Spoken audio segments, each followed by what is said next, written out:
రాష్ట్ర జేఏసీ పిలుపు మేరకు ఆర్టిజన్ కార్మికులు మూడో రోజు చౌటప్పల్ డివిజన్లో సమ్మెలో పాల్గొన్నారు.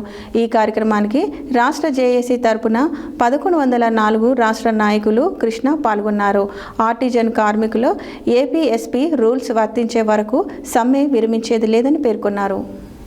రాష్ట్ర జేఏసీ పిలుపు మేరకు ఆర్టిజన్ కార్మికులు మూడో రోజు చౌటుప్పల్ డివిజన్లో సమ్మెలో పాల్గొన్నారు.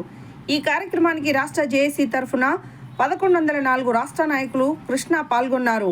ఆర్టిజన్ కార్మికుల ఏపీఎస్పీ రూల్స్ వర్తించే వరకు సమ్మె విరమించేది లేదని పేర్కొన్నారు. అదేవిధంగా మహిళా కార్మికురాలు Krishnaveni Anitha, chairman division chairman Vijay Kumar, convener Pavan Balashankar కార్మికులు పెద్ద సంఖ్యలో పాల్గొన్నారు.